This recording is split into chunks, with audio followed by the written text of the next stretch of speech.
record on this computer. There we go. Moet ik trouwens nog opnemen met mijn microfoon dat ik je mijn audio kan sturen? Dat is iets beter audio dan... Dit audio is onwijs goed. Of wat overkomt, is onwijs goed. Oké. En volgens mij hoeft er niks meer aan te gebeuren. Het wordt allemaal opgenomen en ik heb een paar mensen die daar een paar trucjes mee uit kunnen halen met het nog beter luid. Yes, we zijn aan het filmen. Ladies and gentlemen, I give you Daniel Bunda Branca. Where the fuck does Bunda Branca come? Wie heeft het jou aangedaan? Ik had goede bijnamen, man. Ze noemden me eerst Keenan in Brazilië, omdat ik was blond en ik had een roze bitje. Dus toen noemden ze me Keenan, naar Keenan Cornelius. Toen werd het Backstreet van Backstreet Boys. En ik zou zelf graag Vliegende Hollander heten of Hollandees wel door. Maar mijn coach uit Santos dacht er anders over, dus die noemde me Bunda Branca. En mensen vragen gewoon, omdat ik witte billen heb, blijkbaar. Ik vind het een geweldige bijnaam. Ik moet het eerlijk zeggen, het is een van de top bijnamen die ik ooit gehoord heb. Ik hoop zo erg dat jij in de top van de IBJJ komt. Ook gewoon omdat je het verdient, omdat je er onwijs hard aan werkt, maar ook om te kunnen lezen. Bunda Branca, World Champion. Oh my god. Ik was een keer bij een seminar van Buchecha en die kende mij via mijn coaches. Nee, Bunda Branca, je moet het zo en zo doen. Dus de mensen weten ook gewoon dat ik... Het is gebeurd. Het is gewoon jouw ding nu. Ja, man. Ja, het heeft alle eigenschappen van een bijnaam. Ik vind hem zelf niet zo mooi en andere mensen wel. Dus dat, hij is geweldig. Het is een van de top. Het is net als Rodolfo Vieira, die gaf de bijnaam aan Cara de Sapato. Ja, daar word je ook niet vrolijk van. Nee. Shoeface. Shoeface. Kan je nagaan. Maar nou ja, uiteindelijk onwijs bekend geworden door Cara de Sapato. Ja, zelfs in de UFC beland. Hij is ook gruwelijk van die gast. Ja, man. Hij is gruwelijk. Inderdaad. Man, nogmaals. Hoe is het met je right now in deze gekke tijd? Het is het einde van de wereld, man. Het is pandemie, protesten. Er was vuur in Australië. Het is bijna allemaal opgebrand. En hoe hou je het vol? Wat doe je allemaal? Let us know. Ja, in het begin vond ik het wel lauw. In the beginning I liked it. But because I had like a lot of extra time to do other things, like read books, learn new skills.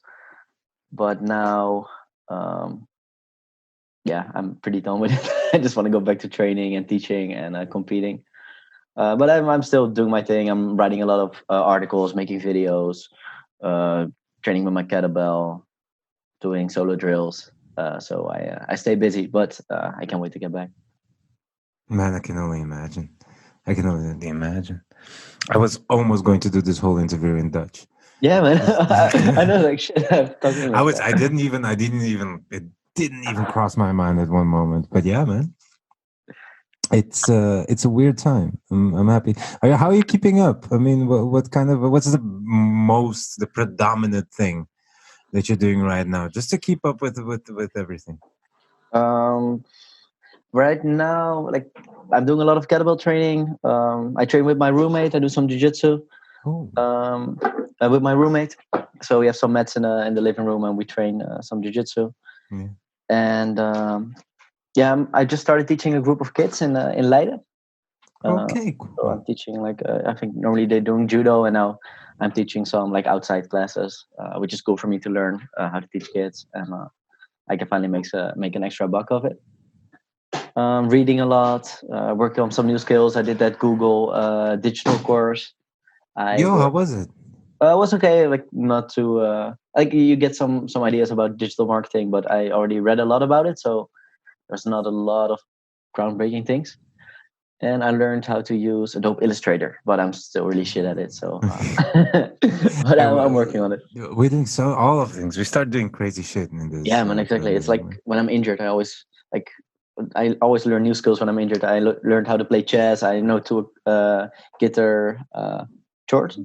Guitar chords. You were learning chords, how to play it? Yeah. So only when I'm injured, I learn those kind of stuff. And now. Oh man, that's amazing.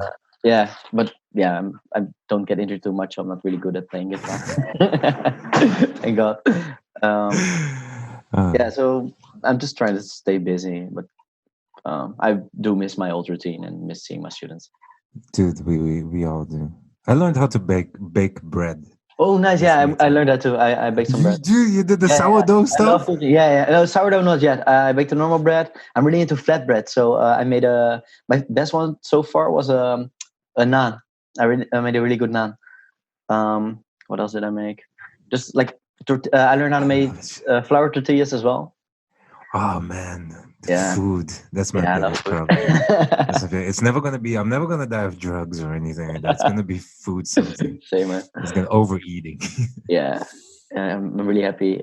Jiu-jitsu keeps me lean. Otherwise, That's the next thing we have to do. We're gonna start a cooking channel for Brazilian Jiu-Jitsu fighters. You know, this is how you make naan bread. you got to teach them how to make feijoada in the Netherlands. Oh yes, that's true. I did comment it before we started this whole conversation. We were talking a little bit, and guys, feijoada. If you're a Brazilian Jiu-Jitsu fighter and you don't know what feijoada is, then please return your current belt to your teacher and go stand in the corner. Stop Shameful. posting things about acai. Learn what feijoada is. Learn the real stuff. Is, man. That is the basics of building the Brazilian body for jiu-jitsu in a way. Yeah, but speaking of which, you know all this stuff. You've been there. You went Yeah, to the homeland yeah, to get few times. the inspiration. But let me start. I really want to know. I'm really so curious. How does this all begin? Where did it come from? Why jiu-jitsu? How did you end up in it? And beginning. So All the way back. all the way back. It started with boxing, I think, in high school because I was a pretty lazy teen. Well, not lazy. I just did a lot of video games. So I was pretty small and I didn't know how to defend myself. And then some of my classmates they started to do boxing. I don't know if you heard of Bep van Klaveren. Oh, Yeah, legendary Dutch yes. boxer, and I trained with his younger brother, it's like an old school Rotterdam guy. Yeah, it was really cool. And then one summer, like most of my friends stopped, and the coach Wim van Klaveren he passed away. So like I quit boxing as well, and I started watching UFC, and I started playing the video game as well. Oh, the UFC, the EA. 2009 I played. Yeah, yeah. No, before that, the one before. Which one was that? I think it's UFC 2009 or something. I don't. Maybe Oh, cool. With who was on the? I think Brock Lesnar. Wait, let me see. Oh shit! Yeah, man. See game. Yeah, one of those. So that's when I first heard about Brazilian Jiu-Jitsu. Like BJJ, what the hell is that? I've never heard of BJJ. So I started Googling it and I was like, oh, okay, yeah, whatever. Some weird sport. And then I wanted to learn how to fight MMA. So I started Googling and I found MMA in Rotterdam was really nearby my house. Like I lived on like an outside area of Rotterdam and it was like really close to my house, like 10-minute bike ride. So like, okay, let's go there. And it was basically just no-gi grappling and then some punches involved. Sebastian Mook taught my first class. I don't know if you know him. Yes, I have. I have heard of most of these guys by now. He used to win a lot of things. Good teacher. Good man. He's good. Yeah, very friendly guy. A huge nerd as well, but he's really cool. And then I started training that. Like I wanted to become an MMA fighter. And at the same time, I was working at the Albert Heijn, the supermarket. And one of my coworkers was a blue belt in Brazilian Jiu-Jitsu, Christian Elderson. He also used to win a lot of things when he was a blue belt. And he's like, no, you have to come train with a gi. And every time I went to train grappling and somebody from Brazilian Jiu-Jitsu came, they kicked my ass. And so I decided to go to Brazilian Jiu-Jitsu. And I slowly fell in love. And eventually got really addicted to it and didn't stop. How long has this journey lasted by now? Since I can tell. Damn. I think I was 15 when I started boxing. So maybe 16, 17 when I started training MMA. Yeah. Now, how old are you now, man? I'm 26. I just turned 26.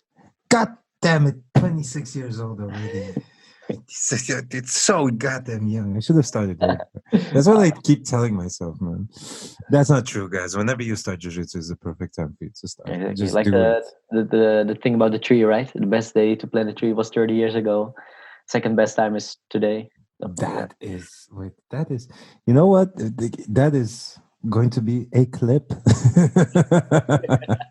That's going to be a shareable clip right now. Daniel de Groot, the best day. Oh, damn, man. That's amazing. Patches.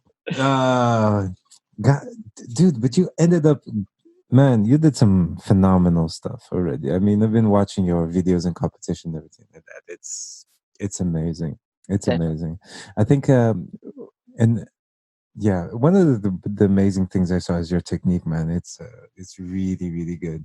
thank you. I mean, I've been doing it for not all too long. I've been doing it for some time now, jiu-jitsu, and I'm no expert, of course not. But man, I see you fighting, and it's a joy. I see you like technically going through it, the planning. I mean, this is athlete level stuff.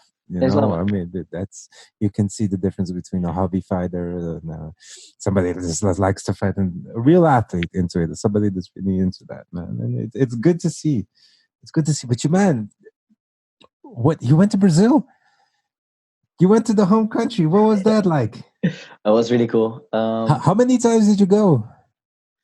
6 maybe, six Oh, times. Every time around 3 months. Sometimes a little bit less, sometimes a little bit more. I'm, Yeah. I'm gonna get you a passport. Wait a minute. Yeah, I've had a lot of offers from sisters and mothers that wanted to marry me for the for the visa, but I'm gonna get you a passport right now, man. Okay, don't worry about it. I got somebody for you. nice. Yeah, man, no, it was really cool. I just went there because I wanted to fill some time between my courses on Yeah. university, and I went to Rio. I just wanted to do like the touristy stuff, but I went to Santos because someone told me that it's supposed to be good there, and I really fell in love with the place, with the people, and since then it really changed my life, and I wanted to live off jiu-jitsu after that. Where did you go train in Santos? The house. I got there because of Manchinha. He used to be the head coach at Oh yeah. Brazilian Jiu-Jitsu Academy Amsterdam. And I asked him for advice to go to Brazil, and he's like, "No, no, don't go to Rio. Go to Santos because the training is better there. I go to Thiago and Palito. I already knew Palito Gabriel Holo because he did some things in Europe as well. He went to Prana once, so like I knew Oh his yeah. name and I saw him beat up a lot of good guys. And I went there like eventually because I really liked Rio as well, but I wanted to try out the advice.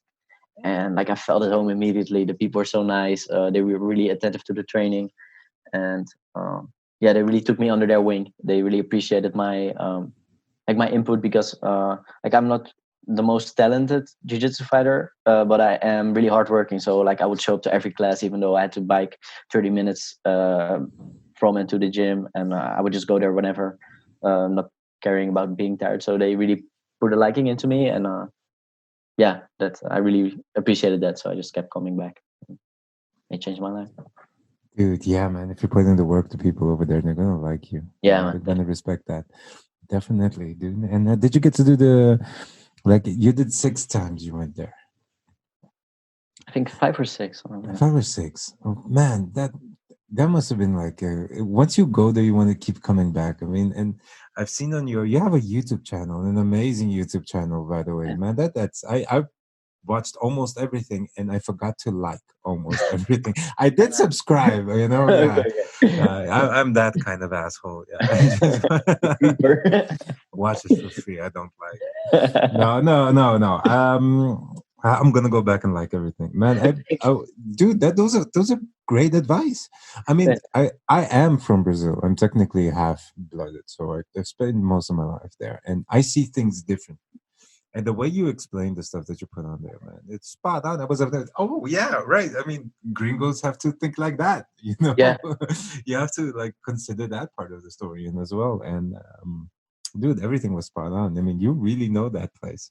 yeah. Like, The first time I went to Rio, I was I was like most people that would go there. Like I just was a foreign guy, and I came into Brazil, and I just saw everything from the outside perspective. But since I went to Santos, I really became part of that team and part of that family.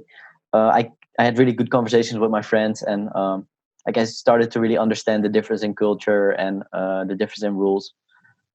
So I think I can like see it from both sides and explain that to both Brazilians how the Europeans think and how to the Europeans how Brazilians think. man, that is amazing. Where did you like to train the most? Where was the best? I mean, and what are all the places as well? I mean, I want to know everything you went to. For me, the best place will always be the House Fight Company in Santos. Yeah, I can imagine, man. Because That's an awesome place. yeah, the coaches are super good. There's always high level people passing by. Buchecha, whenever he's in Brazil, he's there. Michele Nicolini trains there a lot. Thiago Sá. So a lot of good guys come there, and the Yeah, coaches and my teammates are super good as well. Where else did I go? I spent a lot of time in Rio as well at Fight Zone with Rico Vieira, really good coach as well. Um, I trained at BJJ Lab in Sao Paulo.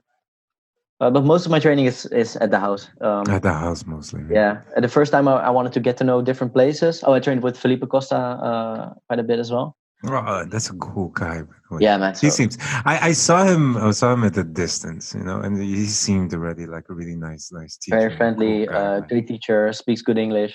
Oh, dude, I did not yeah, know he's that. good. Yeah, but for me, like every time I go there, it's not because I want to like learn to know different academies. I go there to train with my team, which is the house. Right now, that's how That's I go amazing. Yeah, man. Fidelity. That's also good. there. Yeah, man, yeah. I think it is. Staying with the family. I know, man. It's good to learn There's from different places, but it's also really good to like build up a connection with people and learn everything from a few people. absolutely, absolutely. I mean, and how was it going with the? Well, of course, there's the amazing moment. You were the first Dutch guy to win the Brasileiro. Yeah, that was That was sick. yeah, man. What weight category did you do it in? That was light feather, so I really had to start myself. Oh, dude. Yeah, that's What is 61.5 kilos. what's your walking weight? Now I'm 68, 69. Oh, damn! How much you dropped? Like how much? Yeah. Oh, back then I was a little bit lighter. I did go up. Like I didn't want to cut too much anymore. But I would say I would have to cut 5-6 kilos for that. Ooh, And because I'm pretty light, it's quite a lot of weight. No, that's hard, man. Every kilo, Yeah. like, you miss it. Yeah. That's still an amazing feat, dude. Yeah. It's you were at the time purple belt, right? Yeah. Dude, that is one hard belt to do the Brasileiros in. I think that's one of the hardest. Yeah, I had a really good day. I felt really well. My mind was really good, and in the final, had a really good matchup. The guy was really good, but his game fits really well with my game. Yeah, he does a lot of things that I know well how to counter. So I managed to finish him, even though I think he won Worlds at Rooster a few years back. So he's a really good guy, but yeah, it was a perfect fit for my game. Perfect, man. How did the fights go? How did you feel? Like I know that I went into the stadium a couple of times, and the pressure in there is just sick. Oh man, it's insane. How did you feel? I felt good. We had a pretty big team. We had like 6 people, I think, from our team. We went to Rio to fight there, and I'm a real tournament fighter, you know. So I like my confidence and my skill. They build throughout the tournament. So I might be a little bit nervous in the first fight, and then I get better throughout the tournament. So the first 2 fights were like really close. I think one I won with the advantage, other maybe ref's decision, and then semifinals I got a guillotine choke, and the finals. Like my coach, he knew my opponent, so he told me exactly what was gonna happen. So he's gonna, when you're gonna pull guard, he's gonna jump for your legs. He's gonna do double legs, so you have to sprawl and then pull again, and then he's gonna give you his head, and then you're gonna guillotine him. Like, okay, yes, we'll do. And it happened exactly like that. So it also really helps me to have my coach in my corner because he really knows my game. So I got the guillotine. I managed to sweep him. And then I got on top, did another guillotine, and I switched to a Darce choke, and I managed to win. Dude, that is amazing. Yeah, that is awesome. It was really hard to believe that oh shit, man, I actually won the Brazil. Damn it. And you finished it. You subbed. Yeah, I did. Dude, that is even sweeter. I mean, the medal tastes different then. Yeah, man. Yeah, you have to win. You have to sub if you're a European guy. Oh yeah, that is. No, it's not true. By the way, I'm not gonna say it's not true, but I've seen it happen. I've seen them go like, if you're not giving them a clear point, they won't give it to you. They might be a little bit like that. But like so far, like maybe also because I speak Portuguese and I have like a famous coach in my corner, that also helps. But yeah, that helps. That helps a lot. I haven't been screwed over too badly. All right, man. I usually don't care as much what the referees say. At this point, I'm just like, let's fight. Let's fight. Yeah. I want to go to win, but in that sense, man, that's awesome. How did you said something interesting? You said like you're a real tournament fighter, so your confidence builds up during Yeah. the thing. How's your mindset before you start? I mean, Mm, is it like the same? How is the fear? How is the going into it mentally? Do you prepare on the day before, week before, month before?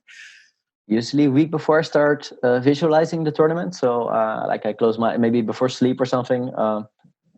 Not always the best idea because my adrenaline goes up and you're like in bed thinking about fighting. But I try to like stay calm and visualize the fights maybe a week before. And then my nervousness really depends on the tournament. Usually I'm a lot more nervous for small tournaments than for big tournaments. Because for small tournaments, people expect me to win. So I feel like I have to live up to the expectations. And Oh, then for big tournaments, I'm like, okay, yeah, like I'm not.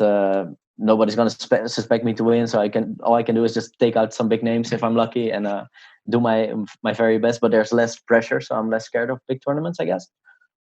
Um, and then before the fight, like I really try to get in the zone. So I like to listen to Dutch hip hop, and I really I want to kill my opponent. I'm not there to play games anymore. really? Is that the mindset? When you go into it, like, is it take all everything mindset, or is it I Yeah, don't because care, or my how does? personality is very calm. Like I'm a very calm person. I'm quite friendly if I say so myself. Like I'm not a very aggressive or mean person, but like to balance that out, to find my zone, I need to pump myself up and get aggressive for the fights. Because I already lost a few fights where I was too calm and then I get overwhelmed by the opponent. I think if you're really aggressive, you have to calm down a little bit more. But I'm really calm, so I have to hype up more. That's interesting. That's interesting. You did a video about this, if I'm not mistaken. I think so. Mental game. Yeah, but I wanted to hear it from the source too. So Yeah. that's Almost why I'm live on here, man. YouTube. Can trust Yeah, me. dude. I mean, it's fun. It's fun to hear how people go in through their mental games. I mean, I'm completely the opposite. It's for Yeah, me, how do it's you more do? like a game. It goes like I'm very nervous, but then when I step, I know that it doesn't matter what I do. I'm not going to be nervous either way. It's the moment that I see my opponent, I'm going to go like, what are you going to do? What, what am I going to react to? It's like I'm like excited to. Okay, I'm excited. It's in the same way as like it's in a conversation. I'm excited to ask questions he can't answer, and I'm excited Yeah. to see like, oh, are you going to do this? Take this, and this, and this, and this, and this. What do you do if I do this? And then yeah. Yeah, I think that's also a really good mindset. I know some high level guys do that as well. I think Tarek Hopstock sees it as a game like that as well. Yeah, they keep Yeah, smiling the whole time. I mean, yeah, it's exactly. fun. At the end of the day, I did pay to join, so I'm going to Exactly. have Yeah, as you're there much to have fun fun. as It's I your hobby. can. I want to win. I want to kill the people, the person that is inside of me, but I want to kill him with friendliness instead of it with an actual something like death. I wouldn't wish Yeah. death Don't kill him on with. people, but yeah, I get the feeling too, and I wish I had it. I wish I had something in me that went like, I'm going to destroy you and take your soul with the kibura or something. Yeah, rip somebody's head off. No, I can't do it, man. I can't do it.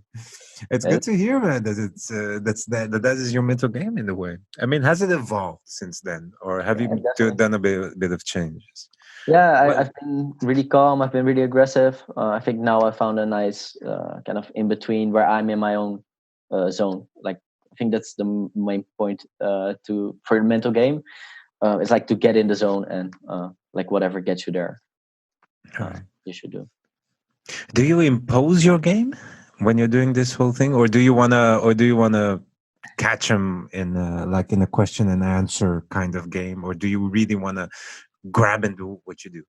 Actually, I was talking about this with a student of mine, and I'm really a specialist. So I have a few moves I'm really good at. I'm not like Jonathan Gracie, for example, who knows like everything. Like the guys from Atos, they know everything. They know how to play guard takedown. Like I have a few really good moves that I know if I get them, I can tap almost anybody with them.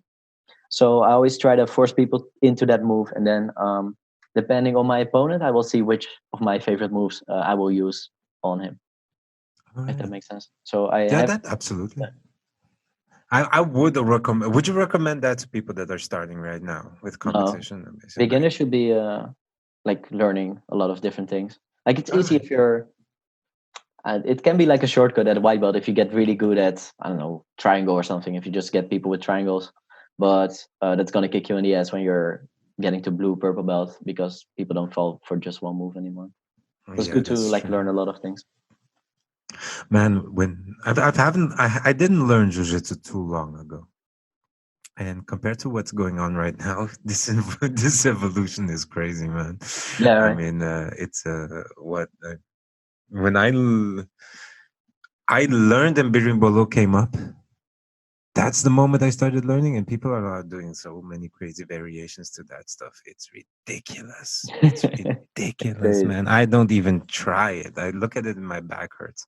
I try to learn as much as I can from it because I love everything that's going around. But man, where do you see this going? What's gonna be the next great move? Ooh, I think. Tough question. I think lapel's gonna still evolve a little bit, like the lapel game. There's Yeah. some things to evolve yet. I think takedowns are. I think most people say this right now. Takedowns are gonna be the next big thing, really deciding factor in fights, especially in nogi. What do you think of the lapel guard? Is I mean, There's some I like, there's some I don't like. I think if you have the lapel, you should use it.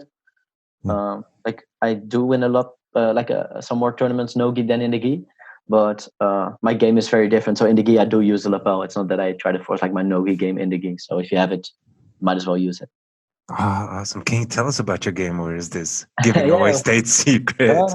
no, What's the favorite submission? Let's start from the top. Let's no. start from the end and then work ourselves loud, For me, slowly. it has to be the guillotine because it's so versatile. Really? I use it to sweep, to pass, to finish. Yeah, Guillotine, really?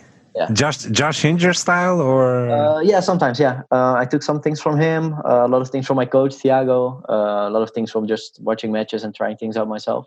So it's a yeah? bit of a combination. Oh, awesome, man! Awesome guillotines. Look at that. And how do you build up your game to do that? I don't know, man. Kind of naturally. It was the first submission I managed to get some good guys with. Yeah. So it like naturally found a place into my game, and then now I'm using it. Like I have a kind of a system for it where I differentiate between controlling guillotines and finishing guillotines. So I use it for like every task in jiu-jitsu. I can use the guillotine for sweeping, passing, mounting, like whatever I can use a guillotine. We're gonna need an instructional soon. Yeah, I'm Yes. actually. I already wrote one out, but I need some. Really? Oh, Yeah, yeah, goddamn! yeah. Yes, I need a place yes. I to. love it. I love it. Yeah. Oh man, great. How is your? How are you building this up? I mean, how I see you're giving classes too. You said you were giving classes to kids. Yeah, but it's outside, so there's not. It's not real jiu-jitsu class. It's more like solo drills and Oh, cool, man. yeah, But still, I was talking to Frank Munoz, yeah. and in another podcast, and he was doing he did some kids stuff too, and He's a kickboxer that went to jiu-jitsu, right? yeah, a world champion kickboxer, man. Yeah, exactly. The Yeah, I guy is remember one of my amazing. students had to fight him, and it was like his first tournament. Yeah, yeah. It's like, Yeah, the guy's a oh, beast. The man, guy's a beast. I have to fight this guy, man. I think he's a really good kickboxer. Like, oh shit, man, you're fine. I don't even remember how the fight went, but my student was pretty good. He used to Oh be yeah, man. a high-level rugby player, so he was pretty athletic as well. Oh man, no, yeah, Frank is a amazing fighter, lovely person. I mean, just lovely person. And I was talking to him about like teaching kids too, and that requires a special skill. I try to do it. I can do it. You can Is it or my? I can, you can? but it's not my very favorite thing. And I see people that actually are. I'm not good at it. I'm not like. I wouldn't say that I could do it for the rest of my life. It doesn't work in my brain for some Mm-hmm. reason. I'm not. Maybe I'm not the very fatherly figure that I'm supposed to be. But there's some guys out there, man, and I imagine you being one of them that just have a gift. Yeah, I Okay. like teaching kids. Yeah.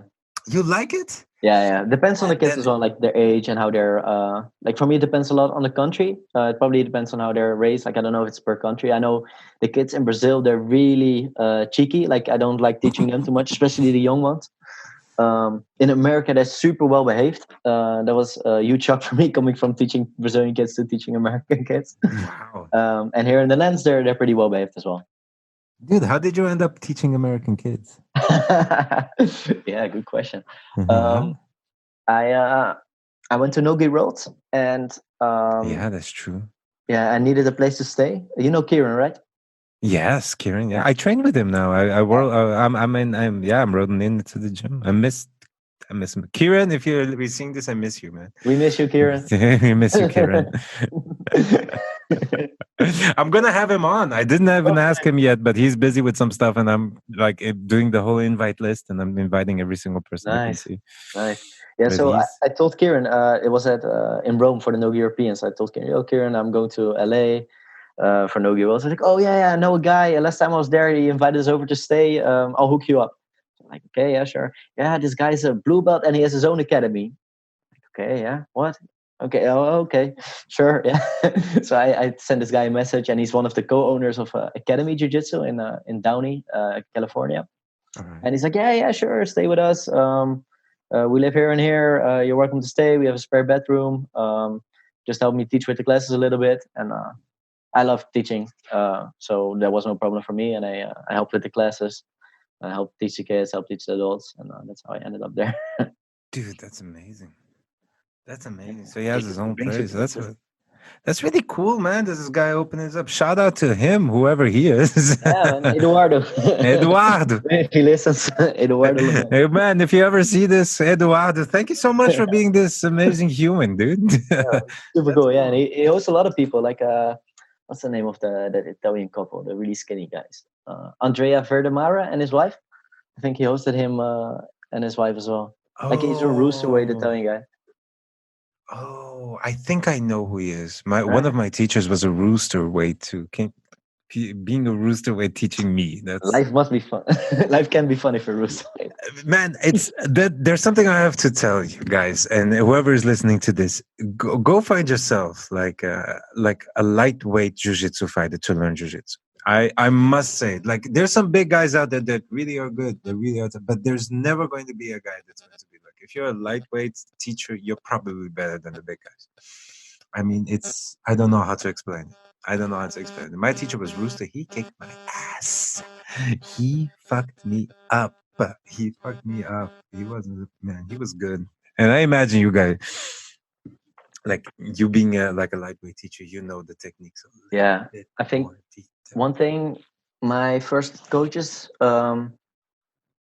like didn't do wrong, but like one thing I didn't really like is that they didn't really like adjust the techniques for different people. So like they would show a technique, and like I was the only 16-year-old kid. They were all just 40-year-old big guys, and everybody got the same technique. So when I'm teaching, I'm always keeping in mind like the different body types that I'm teaching.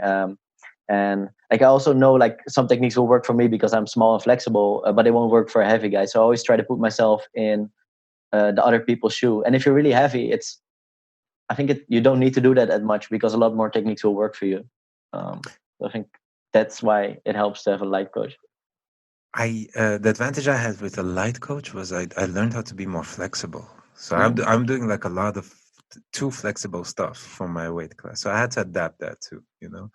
I learned a lot of flexible stuff, people, but then I started doing it to 120 kilo guys, and it was like, oh my God, I'm being smashed.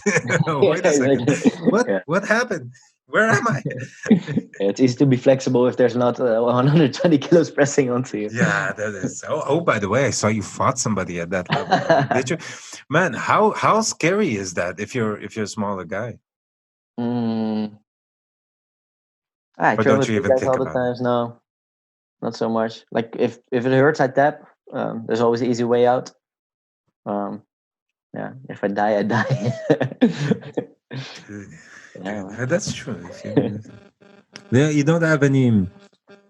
Like, okay, I can understand that. Okay. So you would join Absolute, no problem. You would fight Absolute. Yeah, maybe now at brown belt, because now like at purple, there's still a lot of level differences.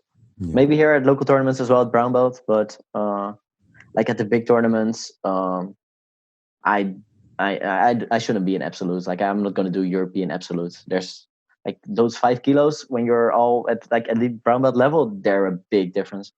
At purple belt and like at local tournaments, it's okay, but at high level tournaments, like I don't have any. It's hard. I know the difference, man. Being at 120. Yeah, and I know the difference too. Like when I train with like girls or with rooster weights, like you feel it. You can really feel the difference. So You feel you're more powerful, right? Yeah, I know it, man. definitely. It's a big thing. Like people always say, jiu-jitsu is all technique. But when the level is similar, yeah, strength is a big deal. If you think jiu-jitsu is all technique, go to Brazil. Yeah, They'll explain it differently. my coach always says, "So now faz força quem não tem." I know Ah, that use force is the one that doesn't have force. damn, boy, your Portuguese is good. Yeah. It's I good, learned the man. hard way. Wow. You could almost give classes. Yeah, I do teach class in Portuguese. Well, I don't teach Portuguese classes, but I teach jiu-jitsu class in Portuguese. Dude, we have to get you that passport, an honorary passport. Yeah, man, hook me up. You don't have any fun cousin. We're gonna talk. We need an honorary passport for this, dude. I mean, yeah, man, it's amazing to hear that that it brought you all the way there, and it gave you like this whole different. I mean, what were your plans before this? I mean, not that any 16-year-old would have any plans in any way, but No, I but mean, I did did. you see yourself go in this direction? And No, for me, it was just a hobby, like to stay fit, to learn how to defend myself. I studied public administration, and then I did crisis and security management as a master. Wow. So I would probably like be working for government or like a big organization, maybe like law enforcement. But like halfway through my master, I decided to try to go for it, try to live off jiu-jitsu. Because then I saw like I think I had what it takes, and like the people I trust, like they were confident I could do it. So that's when that became an option, and that's what I'm working towards now. Oh well, I try to work towards when shit is not locked down. Oh man, I tell you what, you're doing good. You're doing good. You're going on the right direction. I mean, if it's something that you really believe in and you spend the hours in it, I mean, sky's the limit. Sky's the limit. And you do. I've seen you fight. You have the talent for it, man.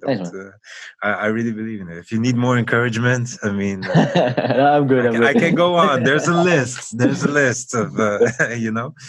But yeah, man, you can absolutely do it. You can be one of the big guys out there. And now I'm preparing for opening up my own gym. So I'm interviewing a lot of gym owners in the country. Like to learn from the things they did, like to learn the Dutch rules, because I speak a lot about running a gym with my coaches, but in Brazil everything is a little bit different, of course. So now to try to gain some knowledge of the Dutch scene as well. And, it's going well so far. Yeah, man, that's a good idea. You know, stock up on information, right? Yeah, exactly. Yeah. I mean, yeah, man. Where do you want to open it? Definitely in Rotterdam. Oh yeah. Yeah. I want to up the level of jiu-jitsu in my city. Cool, dude. Cool. That's amazing. What are the plans? Well, as soon as the lockdown is over. That is what I want to know. Yeah, because probably the lockdown for me is a good thing. Well, I say that now. I'm getting depressed because I can't train, but I'm really happy. Like I didn't open my gym yet, so I don't have any pay any rent. And probably when this is over, there's going to be like a financial crisis, and a lot of real estate is going to be available for me to open my gym in. So there's also like good things. There's some good things. Are they coming out of that? That's true, man. Oh, dude, I can't wait for you to open your gym. Man. Yeah, it's gonna be. As soon as it's open, I want to be there. I want to be there. Nice. Yeah, I'll invite you. I want to get guillotined. Yeah. If I see good guys fighting, the first thing in my heart is like, let me go over there and get my ass kicked this once, and then try to retribute. But then I don't know. But that would be awesome, man. I would love to see you like grow in this. I would love to see you like you getting your own gym and everything like that. I mean, you deserve that. Yeah, it's gonna be the hard work you're investing in it. I mean, shit, that would be awesome. That would be awesome. What is the future? But as soon as it's over, no. So how hard are you going to train?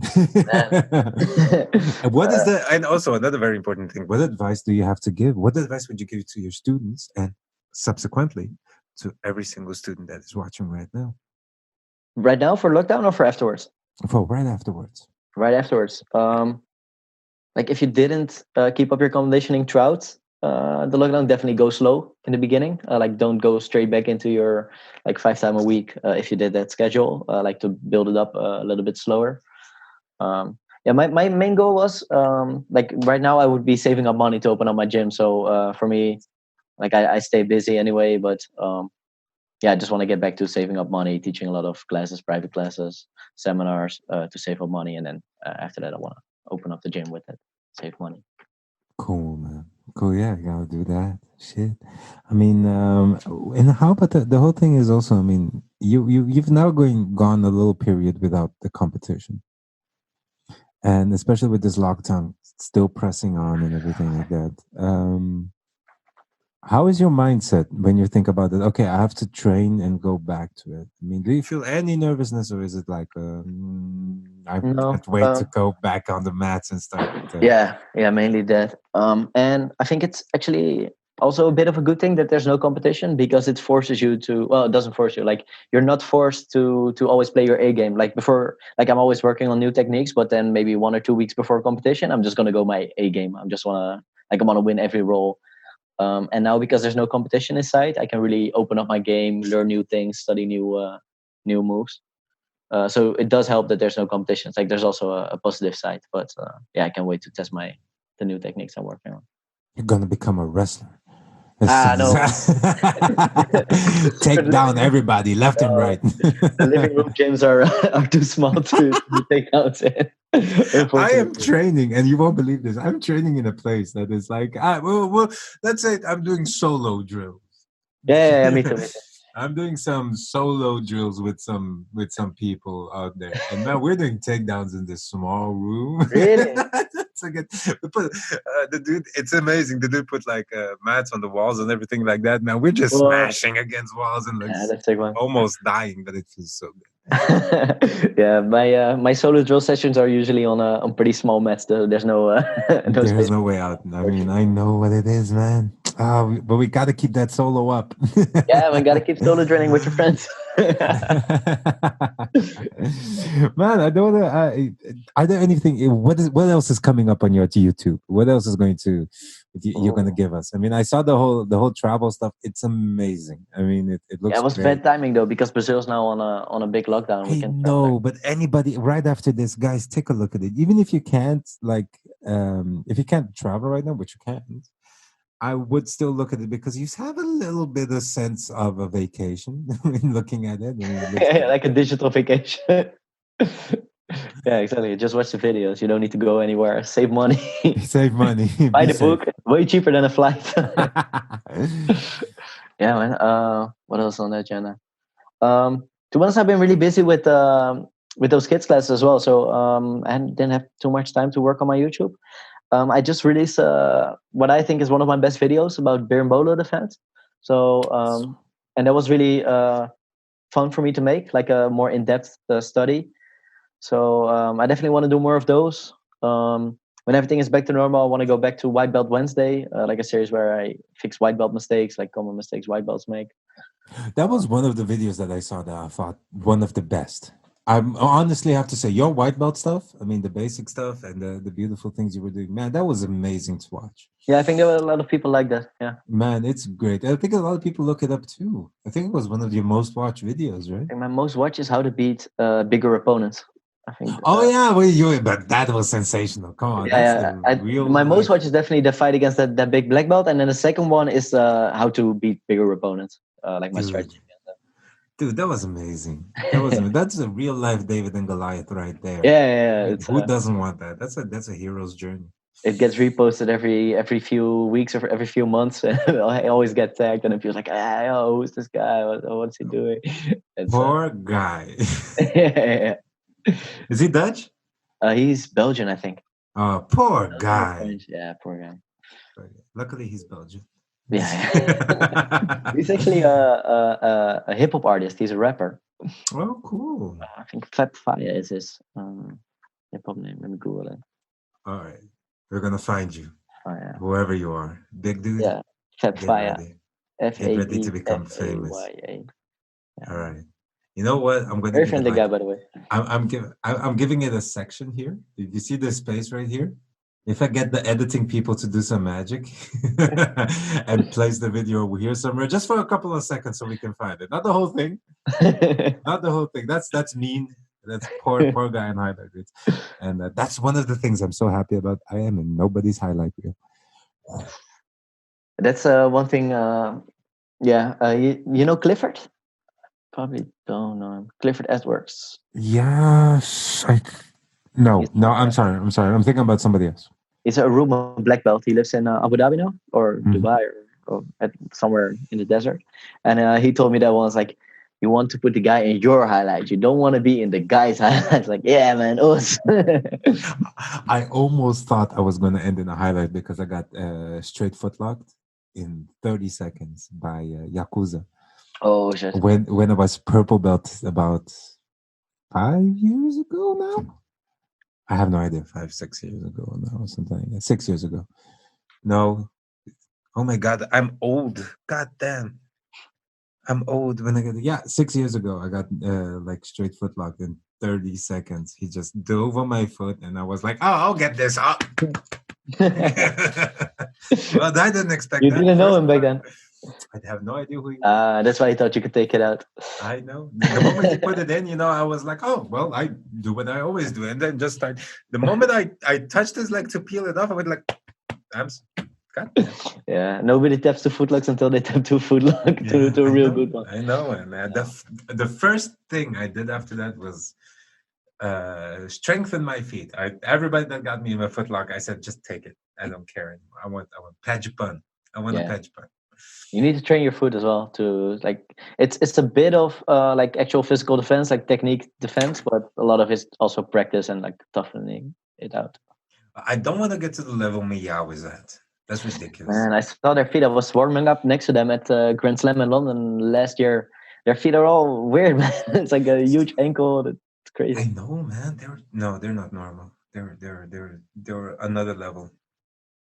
Yeah, I saw their feet and their hands. Yeah, I know. I'm afraid for the future. Yeah, at Cicero's, the gym they came up in, if you tap to a footlock in a tournament, you don't get lunch on Monday. Oh. Is what I've heard. Oh, but I saw my friend Marcelo Fausto. I went with him to a tournament. I think I already told this story once. I don't know where. But he went to a tournament and he tapped, I think, 3 or 4 Cicero students out with footlocks. Like, they don't tap the footlocks. Oh. But they had to tap.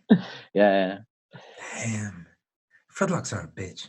Yeah. I mean, what if I was growing up in a time in jiu-jitsu where they did not like it. If you footlocked somebody, it was wrong. Boo. Boo. Touch your foot. Oh, boo. Zapatero, safad. Zapatero, safad. Yeah, I've heard that before.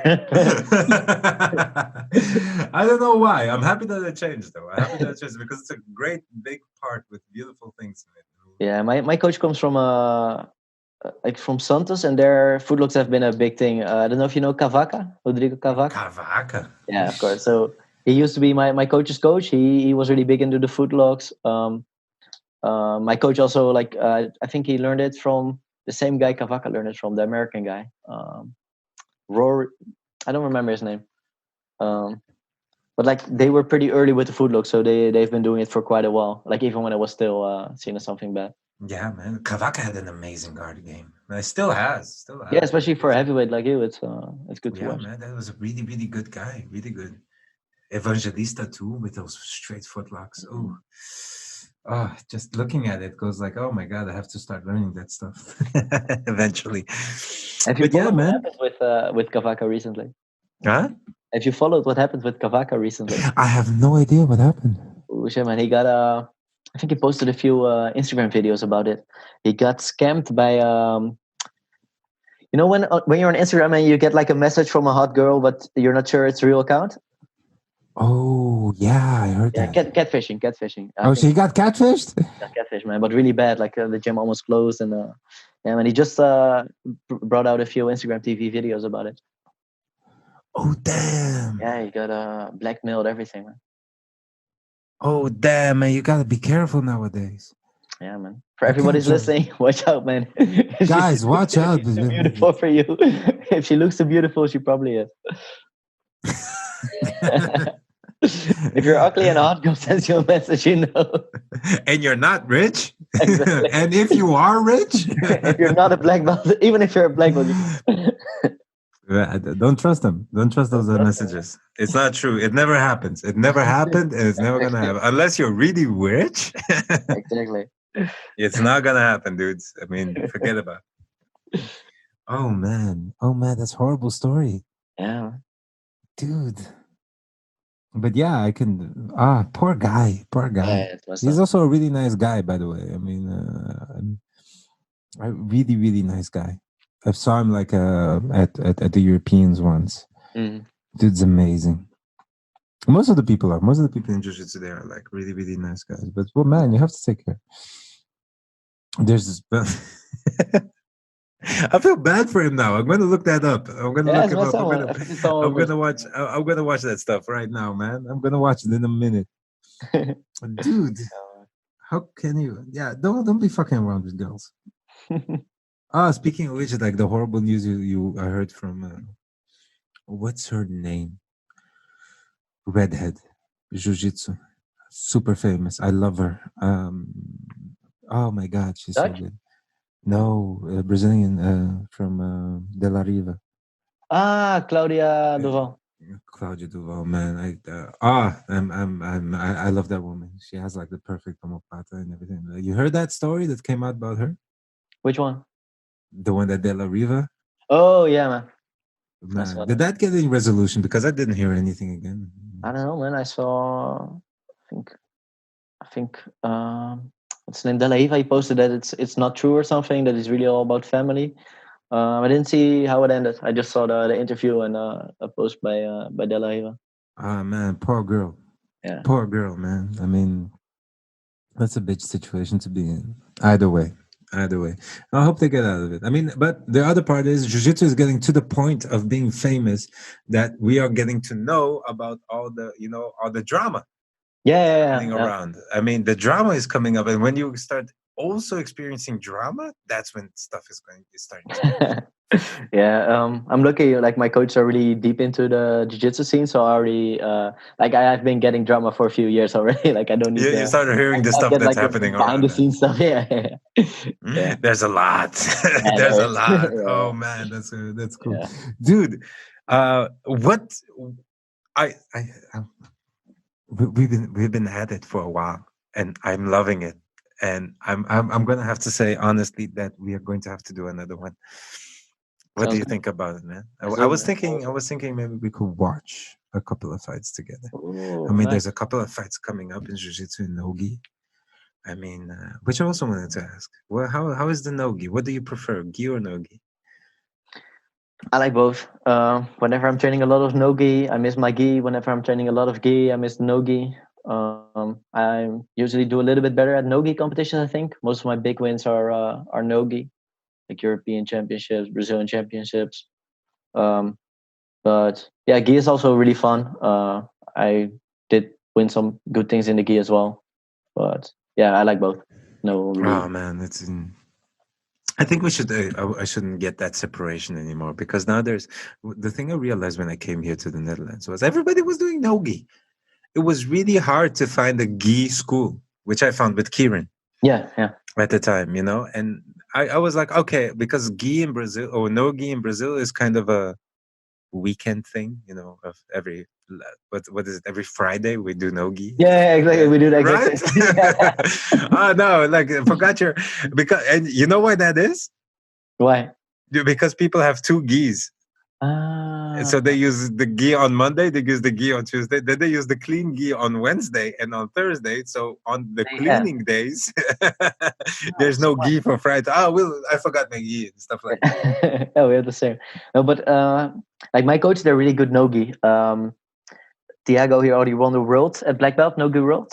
Palito went to ADCC. Mm-hmm.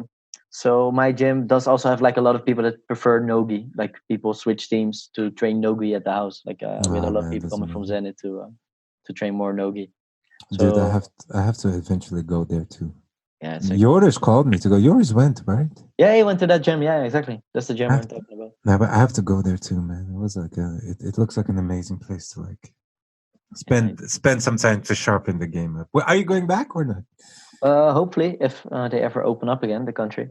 I think so. If if nothing happened, I would be there right now. Really? In this vacation time? I just saw it on my my Google Calendar, like planned trip Brazil 6. And I'm like, oh shit, man, I should be there. Depression. Yeah, but then you can't do anything about it. Dude, what do you wanna? What is there anything in your heart, anything in your mind you want to tell the people right now that are suffering and sitting through these crazy times and are craving in this how can I say this? You can feel the anticipation of a bunch of jiu-jitsu fighters in the air going like, let me train. Yeah, man. What would you tell these people, man? Stay tough, watch a lot of matches, do solo drills with your friends, buy some nets. Yeah, man, try to stay fit. We're all suffering, man. Let's hope shit goes over soon. There's not a lot of things we can do about it, unfortunately. Oh man, that's too bad. That's true. I liked your podcast, by the way, about like grinding through the corona virus, like your solo podcast. That was good. I was ranting. I was man, the rant. I was like, I'm gonna put out another few rants.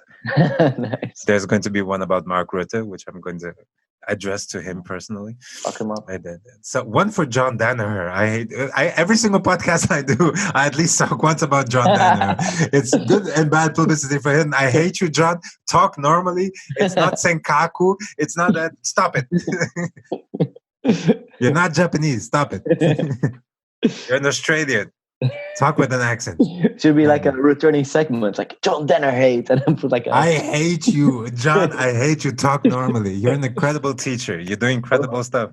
But you should put like an alarm, like a bell when it rings. It's like, oh yeah, fuck.